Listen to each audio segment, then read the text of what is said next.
اعوذ باللہ من الشیطان الرجیم، بسم اللہ الرحمن الرحیم۔ قال نوح رب انہم عصونی واتبعوا من لم یزدہ مالہ وولدہ الا خسارا ومکروا مکرا کبارا وقالوا لا تذرن آلهتكم ولا تذرن ودا ولا سواعا ولا يغوث ويعوق ونسرا وقد أضلوا كثيرا ولا تزد الظالمين إلا ضلالا مما خطيئاتهم أغرقوا فأدخلوا نارا فلم يجدوا لهم من دون الله انصارا۔ یہ سورہ نوح کا آخری رکوع ہے۔ سورہ نوح یہ نوح علیہ السلام کی دعوت کے اوپر ہے کہ اس زمین کے اوپر جب آدم علیہ السلام کی نسل پھیلی اور ان کے اندر وہی چیز آ گئی، شرک ان کے اندر آ گیا، جس سے منع کیا گیا تھا کہ دیکھنا آدم کے بچوں شرک نہ کرنا، اللہ کے ساتھ کسی چیز کو شریک نہ ٹھہرانا، ورنہ تمہیں وہ مار پڑے گی کہ نہ دنیا میں تمہیں امن نصیب ہوگا اور نہ آخرت میں۔ تو نوح علیہ السلام اس قوم کے اندر 1000 سال کم 50 سال، یعنی 950 سال اس قوم کے اندر دعوت دیتے رہے۔ صبح شام کی یہ دعوت تھی، یہ ہفتہ وار دعوت نہیں تھی، ماہانہ پروگرام نہیں ہوتے تھے، بلکہ صبح شام کی دعوت ہے، صبح شام۔ اور ایک ہی بات ہے، صلاۃ اور صوم اور دوسری چیزوں کا کہیں ذکر ہی نہیں ہے۔ دوسری چیزیں پہلے یہ تو مانو کہ تمہارا معبود کون ہے۔ جب یہ بات تم سمجھ جاؤ گے تو انشاءاللہ باقی سارے مسائل تمہارے چٹکیوں میں حل ہو جائیں گے۔ اور نوح علیہ السلام کی دعوت کے مقابلے میں جو اس دور کے قائدین تھے ان کا ذکر کیا گیا اس کے اندر، اور بتایا گیا انہوں نے کس طریقے سے نوح علیہ السلام کی دعوت کا جواب دیا۔ وَقَالُوا لَا تَذَرُنَّ آلِهَتَكُمْ، قوم کے لوگوں اپنے معبودوں کو مت چھوڑنا، مسئلہ سارا معبودوں ہی کا، ان کو چھوڑو، تمہارا ایک معبود ہے، مَا لَكُم مِّنْ إِلَٰهٍ غَيْرُهُ، اس ایک کے علاوہ کوئی اور تمہارا معبود نہیں ہے۔ اور قوم کے لیڈر کہہ رہے ہیں اپنے معبودوں کو مت چھوڑنا، وَلَا تَذَرُنَّ وَدًّا وَلَا سُوَاعًا، یہ جو نام لیے جا رہے ہیں یہ قوم نوح کے 5 صالحین تھے، اس دور کے لوگ تھے۔ حدیث میں آتا ہے، بخاری کی روایت کے اندر ہے، جب یہ مر گئے لوگ ان کی قبروں کے اوپر وابستہ ہو گئے، پہلے ان کی تمثیلیں بنائیں، تصویریں بنائیں، پھر ان کی مورتیاں بنائیں، اور پھر پورے قبائل عرب کے اندر پھیل گئے۔ تو یہ گویا مشرکین مکہ کو بھی بتایا گیا کہ تم ان کی اولاد ہو۔ اس طرح اللہ تعالیٰ نے احسان جتایا کہ آج ایمان کے دشمنوں، ایمان کی بات تمہیں بہت بھاری لگتی ہے کہ کیا ہر وقت ایمان ایمان اور شرک شرک کی بات لگائے، کوئی اور بات بھی کیا کرو۔ اس بات کی گویا ان کے نزدیک اہمیت ہی نہیں ہے، کہتے ہیں بہت سن لیا، ہمارے کان پک گئے، اب ہم نہیں سننا چاہتے، کوئی اور بات کرو۔ ان کے کان پک جاتے ہیں۔ لیکن مومن کے دل کی یہ آواز ہوتی ہے، مومن اپنے مالک اور خالق کی تعریفیں سنتا ہے، کفر و شرک کا رد سنتا ہے، وہ نہیں اکتاتا ہے، وہ خوش ہوتا ہے، اس کے دل کی یہ بات ہوتی ہے، اطمینان آتا ہے اس کے دل کو اللہ کے ذکر سے، اللہ کی یاد سے، یاد دہانی ہے، اللہ کی باتیں جب کی جائیں اس کے سامنے تو مومنوں کو خوشی نصیب ہوتی ہے۔ یہ پہچان ہے، بڑی موٹی پہچان ہے، یقین کیجیے۔ آپ کسی کے سامنے اللہ کی تعریف کریں، اگر اس کو خوشی محسوس ہو رہی ہے دل کے اندر اور اچھا لگ رہا ہے اس کو تو وہ ایماندار ہے۔ اور اگر اس کو کچھ ٹینشن پیدا ہوتی ہے، چلو ایک دن سن لی، دوسرے دن کسی موقع کے اوپر ہلکی سی ٹینشن اس کے دل میں اگر پڑ گئی ہے اپنے مالک اور خالق کی تعریفیں سنتے ہوئے، تو سمجھو کہ اس کے اندر وہ چیز نہیں ہے، ایمان خالص نہیں ہے اس کا، یہ پریشان ہو جاتا ہے۔ اپنے مالک کی توحید بیان کرتے ہوئے اس کو تکلیف ہوتی ہے، بیان کیا کرے گا، سننا تک یہ گوارا نہیں کرتا ہے۔ تو بتایا گیا کہ تم ان کی اولاد ہو۔ مشرکو، وہ جو کشتی میں بیٹھے تھے نوح علیہ السلام کے دور میں، اگر وہ تمہارے بڑے وہ ایماندار نہ ہوتے، اس دور میں یہی ایمان کی بات تھی جو آج مکہ کے اندر دعوت اٹھی ہوئی ہے، اور انہوں نے بھی جو بات مانی تھی تب کشتی میں بٹھائے گئے تھے۔ کشتی کے اندر ہر چیز کا ایک ایک جوڑا بٹھایا گیا، گائے، بھینس، اور گھوڑا تاکہ کتا اور خنزیر بھی بیٹھ سکتا ہے، لیکن سید زادہ نہیں بیٹھ سکتا ہے، نوح علیہ السلام کا بیٹا نہیں بیٹھ سکتا ہے، کیونکہ فیصلے کا دن ہے، آج فیصلہ ہونا ہے، ایمان کے اوپر فیصلہ ہونا ہے۔ اور نوح علیہ السلام نے بیٹے کو پکارا کہ بیٹا آ جا، کشتی میں آ جا۔ کہنے لگا کہ نہیں، میں پہاڑ پر چڑھ جاؤں گا۔ فرمایا پہاڑ نہیں بچائے گا، آج کوئی نہیں بچائے گا الا من رحم اللہ، وہ بچے گا جس کے اوپر اللہ رحم کرے گا۔ اور آج فیصلے کا دن ہے، اور فیصلے کے دن اللہ اپنا وہ رحم مشرکین کے اوپر حرام کر دیتا ہے۔ انہ من یشرک باللہ فقد حرم اللہ علیہ الجنہ، جنت اللہ کی رحمت ہے، مالک نے اپنی اس رحمت کو شرک کرنے والوں کے اوپر حرام قرار دے دیا۔ فرمایا وماوہ النار، ان کا ٹھکانہ آگ ہوگا، وما للظالمین من انصار، وہاں ظالموں کا کوئی مددگار نہیں ہوگا، چاہے پیغمبر کا بیٹا ہو یا پیغمبر کا باپ ہو۔ اس انداز سے ہجے کر کے بتایا، ابراہیم علیہ السلام کے باپ کا ذکر کیا، نوح علیہ السلام کے بیٹے کا ذکر کیا، نوح علیہ السلام کی بیوی کا ذکر کیا، لوط علیہ السلام کی بیوی کا ذکر کیا، نبی علیہ السلام کے چچا کا ذکر کیا، سگے چچا، حدیث کے اندر والد اور دادا کا بھی ذکر ہے اس انداز سے۔ بتایا کوئی بچانے والا نہیں ہے، بچے گا تو انسان ایمان خالص کرنے والا بچے گا، اور یہ شرک ایسی لعنت ہے جس کے اندر آ جائے تو کوئی اس کا علاج نہیں کر سکتا ہے جب تک وہ خود اپنا علاج نہ کرانا چاہے۔ تو اس طریقے سے قوم کے لوگوں نے کہا کہ دیکھو ود بابا کو بالکل نہیں چھوڑنا، سوا کو تو بالکل ہی نہیں چھوڑنا ہے، ولا یعوس، اور غوث پاک کو تو بالکل نہیں چھوڑنا، ان کا بھی غوث تھا ایک، کہتے ہیں یعوس کو نہیں چھوڑنا ہے، وہ یعوق اور یعوق بابا کو بھی نہیں چھوڑنا ہے، ولا نصرہ، اور نصر بابا کو تو بالکل نہیں چھوڑنا ہے۔ 5 تھے، اور آپ اندازہ لگائیے پہلی مشرک قوم، ان کے 5 تن پاک، پہلی قوم کے 5 تھے جن کو پوچھتے تھے، اور یہ صالحین تھے، یہ نیک لوگ تھے، ان کی قبروں کے اوپر مجاور بن کر بیٹھ گئے تھے۔ قوم قبروں کے اوپر وہی کچھ کر رہی تھی، اگر آپ اپنی آنکھوں سے دیکھنا چاہتے ہیں تو آج قبرستان اور خاص کر ان مزاروں کے اوپر جائیں، علی جویری کی قبر پر جائیں، بریمام جسے کہتے ہیں ان کی قبر پر جائیں، سیون شریف چلے جائیں، اور بغداد کا تو کہنا ہی کیا، یا نجف وہاں چلے جائیں، جو کچھ ان قبروں کے اوپر ہو رہا ہے یہی کچھ نوح علیہ السلام کی قوم کر رہی تھی، اور نوح علیہ السلام ان کو منع کر رہے تھے، نہ کرو تمہارے اوپر اللہ کا عذاب آئے گا۔ وہ حیران ہوتے تھے کہ ہم عبادت کر رہے ہیں، اللہ کی عبادت یہاں آ کے کرتے ہیں، یہ نیک لوگ ہیں، ہؤلاء شفعاؤنا عند اللہ، یہ ہمارے اللہ کے ہاں سفارشی ہیں، اور یہ ہمیں کہہ رہے ہیں کہ اس کی وجہ سے ہمیں اللہ کا عذاب ہوگا، وہاں ہم نذرانے کرتے ہیں، اللہ کو خوش کرنے کے لیے کرتے ہیں، ما نعبدہم الا لیقربونا الی اللہ زلفیٰ، ہم تو اللہ کو خوش کرنے کے لیے کرتے ہیں، اللہ اس سے خوش ہوتا ہے، اور یہ ہمیں کہہ رہے ہیں کہ آپ کو عذاب ہوگا، تم جہنم کا ایندھن بنو گے، تم مشرک ہو، اور تمہارے باپ دادا جو یہی کچھ کرتے آ رہے ہو سارے مشرک تھے، گمراہی کے اندر تھے، فی ضلال مبین، ایسی گمراہی جو نظر آ رہی ہے، چھپی نہیں، نظر آ رہی ہے کہ ایک بندہ چڑھاوا چڑھا رہا ہے، چادر چڑھا رہا ہے، وہاں جھکا جا رہا ہے، کوئی گردن کو جھکائے ہوئے ہے اور کوئی کمر کو جھکائے ہوئے ہے، کوئی اور آگے چلا گیا ہے، ماتھا ٹیک دیا اس نے،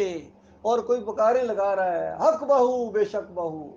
یا بری کر کھری، یا محی الدین چشتی پار لگا دے کشتی، مولا علی ہے شیر خدا میری کشتی پار لگا دے، یا عبد القادر جیلانی اغثنی، اس طرح پکاریں لگائی جا رہی ہیں۔ تو بتاؤ یہ کوئی چھپی ہوئی گمراہی ہے؟ یہ تو کھلی سر عام اعلان کے ساتھ گمراہی کی جا رہی ہے، گویا اپنے کفر کے اوپر گواہی دے رہے ہیں۔ تو ان کو منع کیا گیا کہ دیکھو یہ تمہیں جہنم کی آگ کا ایندھن ہے۔ دیکھو قبر پرستی کا آغاز ہوا ہے، شرک کا آغاز اسی عقیدے سے ہوا، قبر پرستی سے ہوا ہے۔ یہ قبر پرستی یہ شرک کی جڑ ہوتی ہے، اور نبی علیہ السلام نے اسی وجہ سے منع کیا تھا کہ دیکھو قبروں کو پکا ہی مت کرنا، شروع میں قبرستان جانے سے منع کر دیا تھا،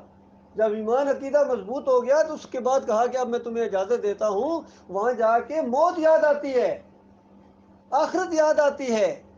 دنیا سے بے رغبتی پیدا ہوتی ہے۔ یہ 3 مقصد ہیں قبر کے اوپر جانے کے، قبرستان جانے کے، چاہے کہ 1 قبر ہے، 2 قبریں، 3 ہے، قبرستان پورا ہے، وہاں جانے کے صرف 3 مقصد ہیں، اس کے علاوہ کوئی اور مقصد اگر لے کے جاتا ہے تو پھر کوئی اور معاملہ ہے اس کا۔ یہ موت یاد دلاتی ہے،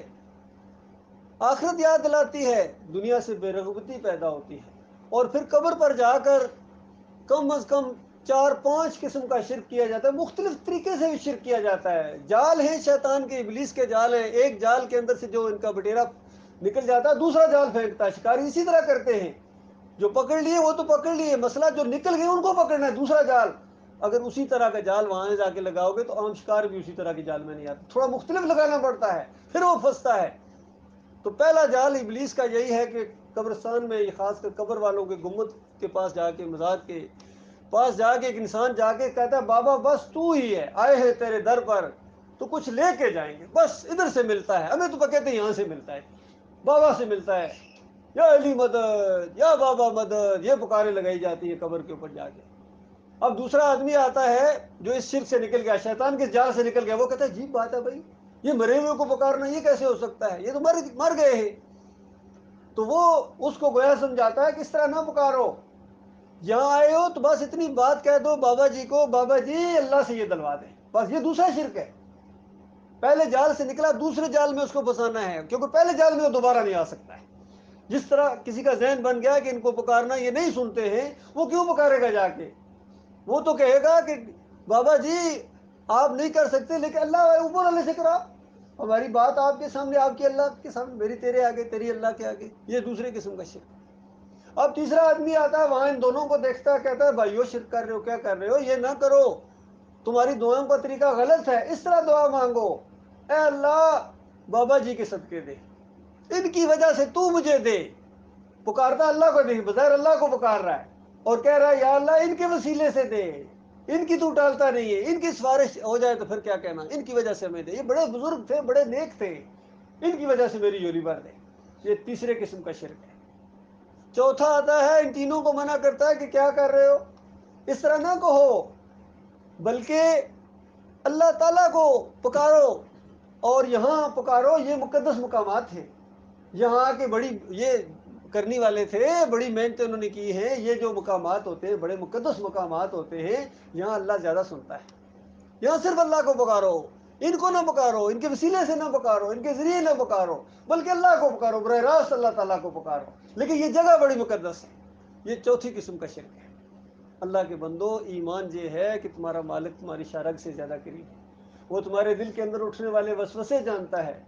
یہ کسی قبر کے اوپر، مزار کے اوپر، گنبد کے سامنے جا کے اللہ کو پکارنے سے یہ نہیں کہ وہ اللہ تعالیٰ تم سے خوش ہوگا، وہ ناراض ہوگا تم سے، کیونکہ یہ شرک کی جگہ ہے، یہ شرک کے اڈے ہیں، یہاں عبادت ہوتی ہے، یہ شرک کی نشانیاں ہیں، شرک کے سمبل ہیں یہ۔ اور یہاں جب مسلمان جو کچھ کر رہے ہوتے ہیں، ایک مخلص مومن جب دیکھتا ہے تو پوری طرح سمجھ جاتا ہے یہ شرک کر رہے ہیں، یہ قبر والے کے ساتھ چمٹے ہوئے ہیں۔ تو یہ معاملہ ہے اللہ کے بندو، اس قبر پرستی سے نکلو۔ آج مسلمانوں کی قبر پرستی خالص بت پرستی بن گئی ہے۔ وہ چیز جو ہندو اپنے مہاراج کے سامنے، اپنے مورتی کے سامنے کرتا ہے، وہی سارا کام آج یہ مسلمان اس قبر کے سامنے، گنبد کے سامنے، مزار کے سامنے کرتا ہے۔ وہ اگر جا کے وہاں پرشاد بانٹتا ہے تو یہ مسلمان ہے، پرشاد نہیں کہے گا، یہ کہے گا نیاز بانٹو۔ وہ وہاں جا کے اگر بھجن گاتا ہے وہاں اپنے انداز سے، یہ مسلمان بھجن تو نہیں گائے گا، یہ وہاں جا کے قوالی گائے گا، اور کہتا ہے کہ قوالی گائی ہے، بس حل اٹھتا ہے، اس کا جھومنا شروع ہو جاتا ہے قوالی۔ جس طرح اگر کبھی آپ نے نصرت فتح علی کی قوالیوں کو سنا، اور ہمارے عمران خان جھومتے تھے اوپر، اس کے اوپر شرک اور کفر کی اس قوالی کے اوپر جھومتے ہیں، فرمائش کر کے اس کفر کی قوالی کو سنتے ہیں، تو ان کے دماغوں کے اندر اس طرح شرک چلا گیا ہے۔ تو اس کے بعد ہندو اگر وہاں ماتھا ٹیک دیتا ہے اور کہتا ہے ڈنڈوت کی، میں نے مہاراج کی ڈنڈوت کی، اور یہ مسلمان ہے، یہ ڈنڈوت تو نہیں کہے گا، یہ وہاں جا کے ماتھا ٹیکتا ہے اور کہتا ہے کہ میں نے سجدہ تعظیمی کیا ہے، یہ سجدہ تعظیمی ہے، یہ لے کے آئے گئے ہمارے مفسرین اسلام کے اندر، سجدہ تعظیمی لے کے آئے، اور الزام لگاتے ہیں، کہتے ہیں پچھلی امتوں میں بھی جائز ہوا کرتا تھا۔ بتاؤ کہاں لکھا ہوا اللہ کے بندو؟ قرآن کی کوئی آیت دکھا دو پچھلی امتوں میں جائز تھا، صحیح حدیث کوئی دکھا دو پچھلی امتوں میں جائز تھا، یہ تمہارے دماغ نے اس کو جائز قرار دیا ہے۔ کوئی پچھلی امتوں میں شرک کسی دور میں جائز نہیں رہا ہے، اور اللہ تعالیٰ نے تو اپنے آخری نبی کے ذریعے پچھلی امتوں کے ایسے لوگوں پر لعنت بھیجی ہے، لعن اللہ الیہود والنصارى اتخذوا قبور الانبیاء والصالحین مساجدہ، جنہوں نے انبیاء اور نیک لوگوں کی قبروں کو سجدہ کیا تھا، تو قبروں کے اندر اس میت کی وجہ سے کیا تھا انہوں نے، کہ صرف قبر کو تو نہیں کیا تھا، تو جنہوں نے اس میت کو سجدہ کیا جا کے، نیک آدمی کی میت کو یا کسی نبی کی قبر پر جا کے اس کو جا کے سجدہ کیا، تو نبی علیہ السلام نے لعنت بھیجی ان کے اوپر۔ تو بتاؤ، مرنے کے بعد اگر سجدہ جائز نہیں ہے تو زندگی میں تو اس سے زیادہ جائز نہیں ہے، مرنے کے بعد وہ منع نہیں کر سکتا آپ کو، نبی ہے، ولی ہے، وہ تو آپ اس کی قبر پر، اس کو تو پتہ کوئی نہیں ہے، وہ تو بے خبر ہے، تم جا کے سجدے کر رہے ہو۔ اور زندگی میں تو اگر تمہارے سامنے ذرا سا بھی جھکو گے، نبی کبھی برداشت نہیں کرتا اس بات کو، نبی کی تعلیم ہی یہ ہے کہ ہمیشہ اللہ کے سامنے جھکو، ایک اللہ ہے جس کے سامنے یہ سر جھکے گا۔ اگر ذرا سا بھی سر جھکانے کی گنجائش ہوتی کسی نبی کے سامنے یا نبی علیہ السلام کے سامنے تو کتنی روایتوں میں یہ چیز آتی، کتنی روایتوں میں یہ چیز آتی، آئے صحابہ اور کسی نے گردن جھکا دی، یہ کر دیا وہ کر دیا، بلکہ ایک موقع پر ذرا اٹھنے کی کوشش کی، نبی علیہ السلام نے سختی کے ساتھ منع کر دی، خبردار جب میں ہوں تو مت اٹھا کرو۔ یہ اجمی بادشاہ کرتے ہیں اس طرح اپنی تعظیم کے لیے کہ کھڑے ہو جاتے ہیں لوگ، میرے آنے سے خبردار اٹھو۔ اندازہ لگے اس طرح نبی علیہ السلام شعور کے ساتھ اس چیز کا ادراک رکھتے تھے اور منع کرتے تھے کہ اللہ کے معاملے میں یہ تکریم کے لیے جھکنا، یہ صرف ایک اللہ کی ذات ہے جس کے سامنے یہ سر جھکے گا، کمر جھکے گی، یہ سجدہ تو خیر سوال پیدا نہیں ہوتا۔ ہاں کافر مشرک جو بادشاہ گزرے ہیں انہوں نے یہ چیزیں کروائی ہیں کہ ان کے سامنے سجدے بھی ہوئے ہیں، کافروں مشرکوں کے سامنے کوئی کمر سے جھکاتے ہیں، جس طرح آج کل یہ ہمارے یہ عرب بادشاہ ہیں جو دوسرے بادشاہ ہیں یہ بھی تھوڑا کمر سے جھکانے کو اپنی تکریم سمجھتے ہیں، اور گردن جھکانا تو ان کا بڑا مشغلہ ہے، لیکن مومن کبھی کسی کو اپنے سامنے نہیں جھکائے گا، نہ مومن جھکے گا کسی کے سامنے۔ تو اس طریقے سے میرے بھائی قبر پرستی کا یہ جو بازار آج مسلمانوں کے اندر آ گیا ہے، یہ جو گنبد ہے، یہ مزار ہے، یہ خالص بیت اللہ کا مقابلہ کرنے کے لیے شیطان نے کروائے ہیں۔ یعنی جو مسلمان بیت اللہ میں کرتا ہے، اور اللہ کی شان دیکھیں مالک کتنا رحیم ہے کہ شرک کے حوالے سے جو چیز ایک انسان کے ذہن میں آ سکتی تھی، انسان ہے چونکہ سارے نشان ہیں، جو چیز آ سکتی تھی چونکہ اسی ماحول کے اندر رہنا ہے، یہ مشرکین ہمارے ساتھ یہ کوئی یہ کر رہا ہے، کوئی یہ کر رہا ہے، کوئی یہ کر رہا ہے، آخر مسلمان بھی انسان ہے، کسی کے پاس ہمارا کوئی بھی چیز ایسی نہیں، ہم کیا کریں؟ تو اس کے بعد اللہ تعالیٰ نے مومنوں کا یہ مسئلہ حل کر دیا کہ آؤ اچھا ٹھیک ہے، چکر لگانے کا دل کرتا ہے یہ میرا گھر ہے، آپ چکر لگاؤ، طواف کرو، خالص اللہ کی بندگی۔ اور وہاں کوئی نیاز وغیرہ کا دل کرتا ہے کچھ کھاؤ پیو یا کچھ دوسروں کو لے کے جاؤ، یہ آب زمزم ہے، پیو، برکت والا پانی ہے۔ اور اس کے بعد اگر دل کرتا ہے نعرے لگانے کا دل کرتا ہے، کیونکہ تم دیکھتے ہو تمہاری قوم نعرے لگا رہی ہے، کوئی لبیک یا حسین کہہ رہا ہے، کوئی لبیک یا رسول اللہ کہہ رہا ہے، کوئی لبیک یا غازی عباس کہہ رہا ہے، تمہیں بھی دل کر رہا ہے مومنو تو آؤ یہاں نعرے لگاؤ، لا شریک لہ لبیک اللہم لبیک لبیک اللہم لبیک لا شریک لک، اس طرح نعرے لگاؤ، اللہ کی بندگی خالص اللہ کو پکارو، چپکے چپکے پکارو یا تھوڑی آواز کے ساتھ پکارو، کس طرح اللہ تعالیٰ تمہارا اچھا چومنے کا دل کرتا ہے، کوئی چیز چوموں تو مالک نے ایک پتھر کو، حجر اسود کو رکھ دیا، اس پتھر کو بھی تم چومو، مالک فرماتا ہے یہ میری بندگی ہوگی۔ اس انداز سے نبی علیہ السلام نے چوما، صحابہ اکرام نے چوما، تو یہ پتھر کی بندگی نہیں ہے، یہ اللہ نے کہا ہے، اللہ کا حکم ہے، اللہ کا حکم ماننا اس کی بندگی ہے، یاد رکھیے۔ اس انداز سے یہ ساری باتیں بتا دی گئی، لیکن پھر بھی ان مسلمانوں کو سمجھ نہیں ہے، اسی شرک کے اندر پھر مبتلا ہوئے۔ تو مالک فرماتا ہے قوم نوح کے جو وہ لوگ جنہوں نے یہ کام کیا، مما خطیاتہم اغرقوا فادخلوا النار، اسی خطا کی وجہ سے، اسی خطا کی وجہ سے، یہ جو خطا انہوں نے کی ہے یہ ایسی خطا ہے کہ پانی کے اندر ڈبکیاں دے دے کے اللہ تعالیٰ نے ان کو مارا، اور اس کے بعد آگ کے اندر داخل کر دیے گئے۔ اندازہ لگائیے، جان تو نکلی ہے ڈبکی کھانے کی وجہ سے، پانی کے اندر جو ان کی موت آئی ہے، لیکن چلے کہاں گئے؟ آگ میں چلے گئے۔ اسی طرح نبی علیہ السلام نے فرمایا ممات یشرک باللہ شیئا دخل النار، یہ صرف وہ نہیں بلکہ جو بھی جیسا مرتا ہے، یشرک باللہ شیئا، ذرہ برابر اس نے اللہ کے ساتھ شرک کیا، وہ شرک سے توبہ کیے بغیر جیسی اس کی موت آتی ہے وہ آگ میں چلا جاتا ہے۔ اللہ کے بندو، یہ بہت ہی سنجیدہ مسئلہ ہے، اور یہ ضرورت اس بات کی ہے کہ اپنے بھائیوں کو سمجھایا جائے، اپنی قوم کو سمجھایا جائے کہ دیکھو اس کی بالکل معافی نہیں ہے، اس کی سزا آگ ہے۔ فلم یجدوا لہم من دون اللہ انصارا، بڑے انہوں نے دعوے کیے تھے ہمارے یہ مددگار ہیں، یہ پہنچیں گے، یہ کرنے والی سرکار ہیں، پیر جو میرا دمڑیاں والا دم، پیر شاہ کلندر، ہر مشکل وچ مدد کریندا دو جہاناں اندر، وہ کہتے ہیں دو اس جہان میں بھی مشکل مصیبت ہے، یہاں بھی مدد کرتے ہیں، اور وہاں جب پھنسیں گے وہاں بھی مدد کریں گے۔ اور مالک فرماتا ہے کہ جب یہ وہاں آگ میں پہنچے ہیں تو کوئی ان کا مددگار وہاں نہیں پہنچا ہے، جو سارے ان کے ڈگوسلے تھے سارے ختم کر دیے گئے۔ اور نوح علیہ السلام نے کہا وقال نوح رب لا تذر علی الارض من الکافرین دیارا، مالک یہ ایک بہت ہی طویل عرصے کی دعوت تھی، پورا تجربہ تھا کہ مالک انہیں یہ نہیں ماننے والے ہیں، اب ان کو بالکل ایسا عذاب لا ان کے اوپر کہ ایک گھر بھی کافر مشرک کا نہ چھوڑنا میرے مالک، ان کا انتظار ہم اور اگر تو نے کسی ایک گھر کو بھی چھوڑ دیا کافر مشرک کے تو کیا ہوگا؟ یضل عبادک، تمہارے یہ تیرے بندوں کو گمراہ کریں گے. ایسا ان کے دماغوں کے اندر یہ شرک چلا گیا ہے. ولا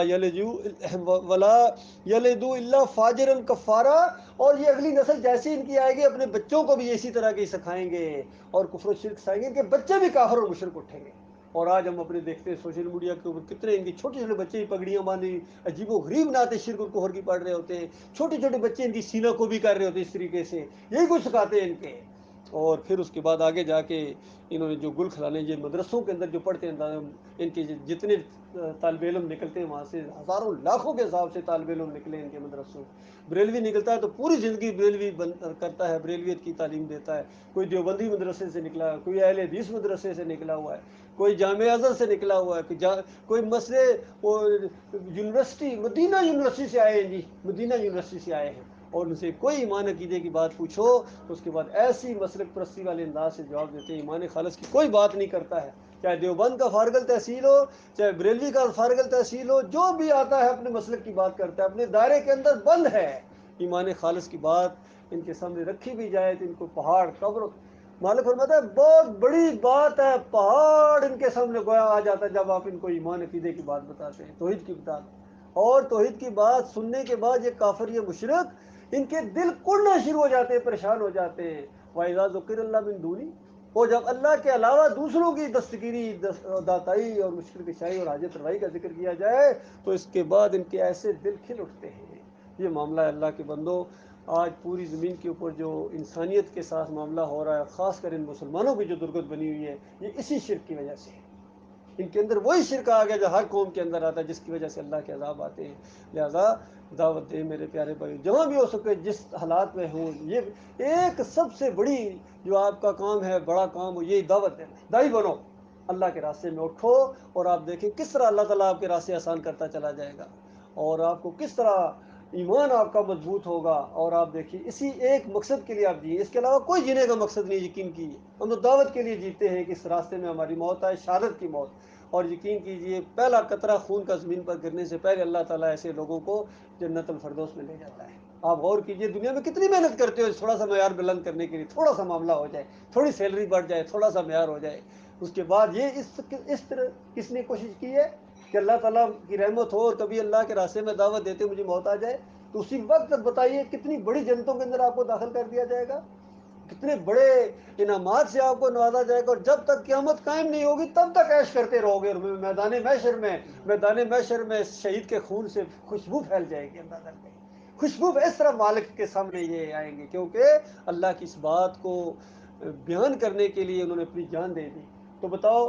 یہ تو شہداء کا درجہ ہے، جنتوں کا درجہ ہے ان کا. تو جو انبیاء تو ان سے بھی اوپر درجے والے ہیں، انہوں نے تو بہت زیادہ جانیں لگائی ہیں، تو وہ تو ان سے بھی اوپر درجات والے ہیں. تو یہ انبیاء اور شہداء جنتوں میں زندہ ہیں، ان قبروں میں نہیں. ان قبروں کے اندر زندہ نہیں ہے، نہیں زندہ ہے ان کے اندر. چاہے نبی علیہ السلام ہو، کوئی بھی ہو، ان قبروں کے اندر زندہ نہیں ہے، وہ جنتوں کے اندر زندہ ہیں. ان قبروں کے اندر جو ان کو آگے پیچھے طواف کرتے ہیں، ان کی بندگی کرتے ہیں، گنبد بناتے ہیں، قرص لگاتے ہیں اس کے اوپر، پھر عرس اور میلے کرتے ہیں، یہ اسی وجہ سے کرتے ہیں کہ ان کے دماغوں کے اندر شرک ہے. اور کل قیامت کے دن نبی علیہ السلام اور سارے نیک لوگ ان سے بیزاری کا اعلان کر دیں گے. یقین کیجیے ان کی پوری زندگی نبی نبی کرتے کرتے پکارتے اور وہاں جا کے پتہ چلے گا نبی ان کے دشمن ہوں گے. یقین کیجیے یہ اللہ کی کتاب بیان کرتی ہے. جن نیک لوگوں کو پکارا گیا ہے، ان کی بندگی کی گئی ہے، وہاں جا کے وہ بالکل بیزاری کا اعلان کر دیں گے، ان کو کافر قرار دیں گے. یقین کیجیے جب ان کے اعمال دیکھیں گے انہیں بتایا جائے گا یہ آپ کو پوجا پکارا کرتے تھے، اس کے بعد ان کو کافر قرار دیں گے اور کہیں گے دور کرے، تباہ کرو ان کو، ہمارے قریب نہ آنے دینا.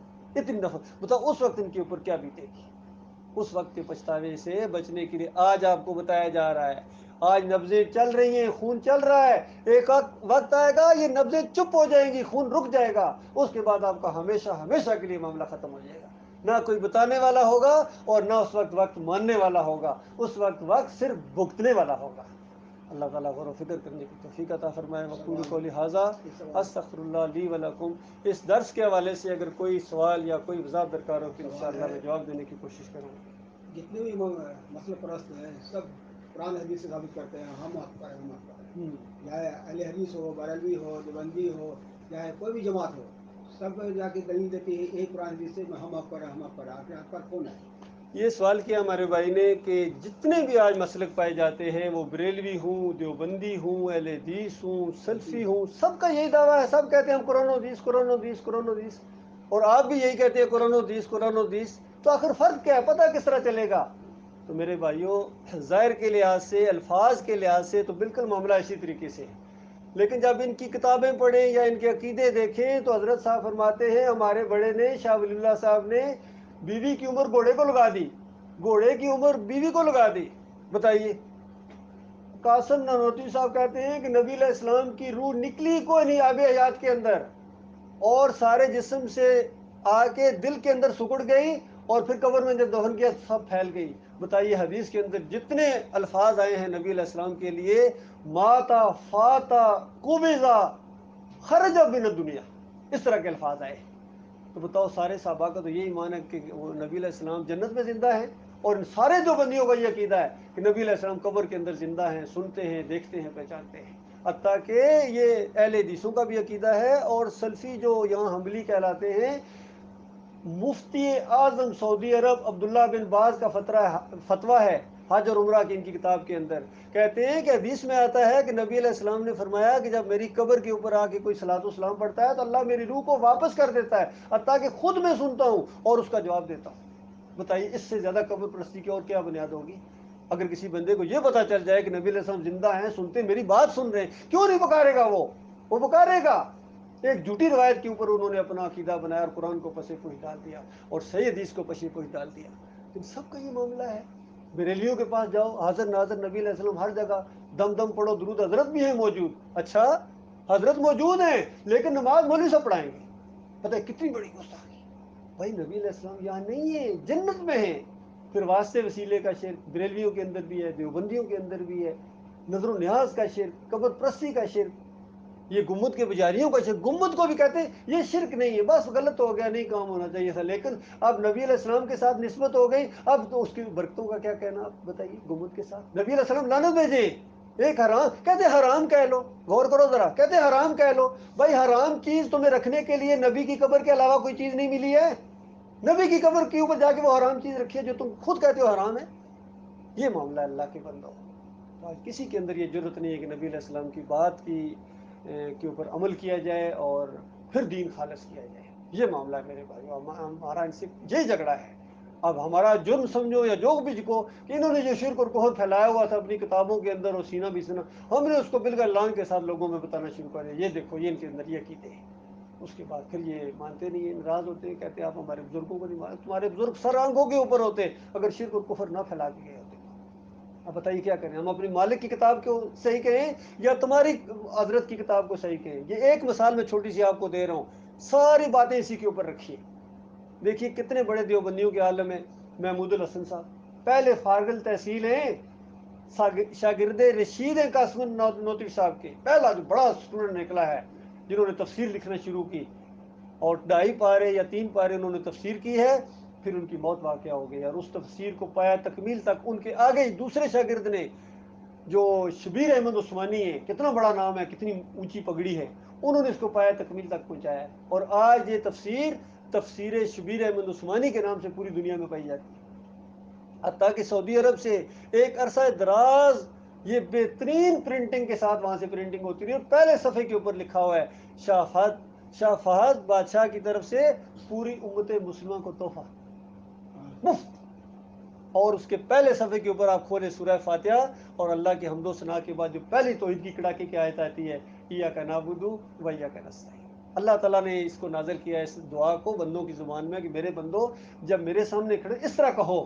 کہ اللہ ہم تیری عبادت کرتے ہیں، اور یا اللہ ہم تجھ سے مدد مانگتے ہیں۔ تو ترجمہ بالکل صحیح رکھا ہے انہوں نے، شبیر احمد عثمانی اور محمود الحسن نے، اور اس کی حاشیہ چڑھایا، اور وہاں لکھا کہ اللہ کے مقبول بندوں کو، یعنی پیارے بندوں کو، مقبول بندوں کو خالص واسطہ رحمت الہی سمجھ کر، عارضی طور پر